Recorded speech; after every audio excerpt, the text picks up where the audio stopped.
हैं? अच्छा आसो तो 10-12 मिनट खड़ोते थे फिर निकले इधर मारे हुए थे शॉट ना ये सारी पे जोन है ना अच्छा इसमें सबसे बड़ी जो है ना छोटी उतनी पहले तोड़ी है और पुलिस ने सुबह बसेस भेजी है स्पेशल। आज देखो इन्वेस्टिगेशन पे जोर नहीं पुलिस का जोर ही कि इनको सुबह 4 बजे पुलिस की जो है बसेस आके इसको करवा रही क्या इन्वेस्टिगेशन के लिए अभी तक अरेस्ट नहीं हुआ। अंदर है अपने शूज से बोलना है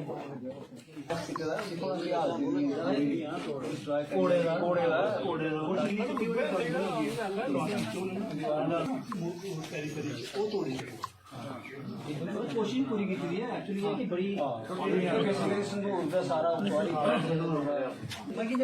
बर्बरता करना चाहिए कि इधर अटैक किया ये खत्म करता है पूरी सभ्यता की इन सब पर टिप्पणी दी जा रही है। फॉर्म के पास करूँ ना ये बाबा कालीवीर जी का स्थान जहाँ पे बिल्कुल स्थान है।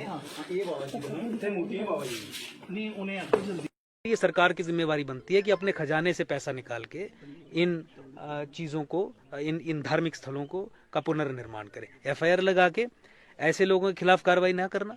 ये जो यहाँ पे आज मदरसे और मस्जिदें जहाँ से रेडिकल इस्लाम की ट्रेनिंग दी जा रही है, इंडोक्ट्रिनेशन का काम चल रहा है, उनके खिलाफ कार्रवाई ना करना।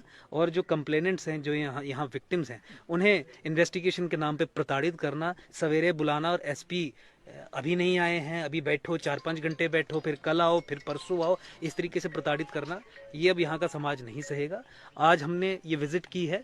We are going to take this issue right down to the public. पूरा पब्लिक के पास हम इस इशू को लेके जाएंगे, क्योंकि हम इसे क्लियरली एक फिजिकल असॉल्ट के तौर पे जम्मू संभाग पे एक उठाया हुआ कदम मानते हैं। हम इसे एक जेनोसाइडल कदम हिंदू समाज के विरुद्ध उठाया हुआ मानते हैं, जिसमें डेमोग्राफी चेंज करना, डेमोग्राफिक चेंज अनलीश करने के लिए जेनोसाइडल प्रोसेसेस डिप्लॉय करना, वो एक एंगल है जिसमें हिमालय का इस्लामीकरण, जम्मू का इस्लामीकरण, जम्मू कश्मीर का इस्लामीकरण, वो जो प्रोसेसेस चल रहे हैं उसकी एक ग्रेजुएशन है टू अ नेक्स्ट स्टेप, जहां पे आपकी जम्मू की आइडेंटिटी पे हमला। और किस तरीके से मैं समझ रहा हूं कि बाकी भी जो पॉलिटिकल संगठन है, राजनीतिक संगठन है, सामाजिक संगठन है और संगठन है, किस तरीके से उनकी आत्मा नहीं जग रही है।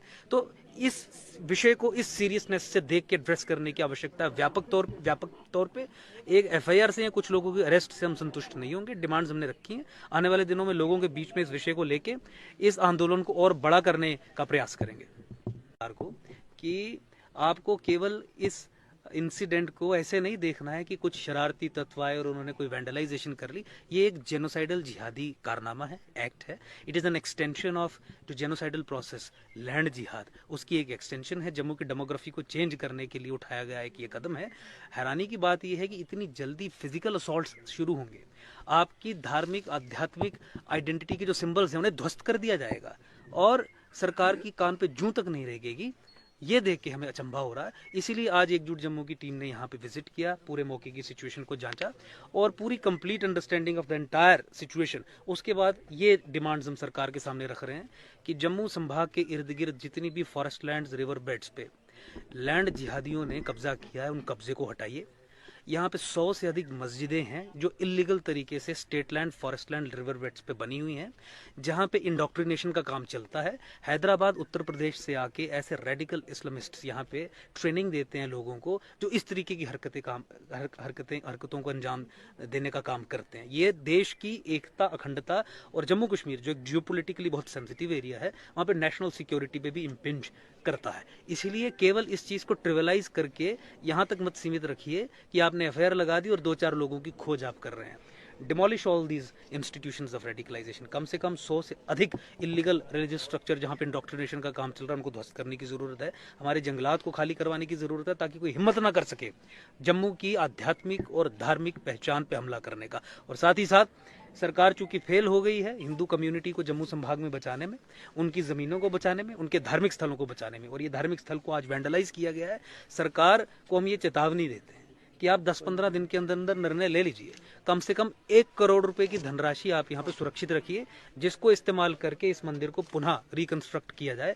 यहाँ पे तमाम जो मूर्तियां हैं उन्हें सनातन के रिचुअल्स परफॉर्म करके प्राण प्रतिष्ठा करके स्थापित किया जाए और इस फिर प्रांगण को हरा भरा किया जाए। ये सरकार की जिम्मेवारी है। हमें बहुत सुझाव आए कि हम स्वयं पैसे इकट्ठे करके करेंगे, श्राइन बोर्ड से कुछ लेंगे। श्राइन बोर्ड भी हिंदुओं का ही पैसा है। हिंदुओं की संपत्तियों को, धार्मिक स्थलों को अगर सरकार नहीं बचा पा रही है और जो लोग हमला कर रहे हैं उसे सरकार का ही इकोसिस्टम सपोर्ट करता है हिंदुओं के खिलाफ, तो फिर ये सरकार की जिम्मेवारी बनती है कि अपने खजाने से पैसा निकाल के इन चीज़ों को, इन धार्मिक स्थलों को का पुनर्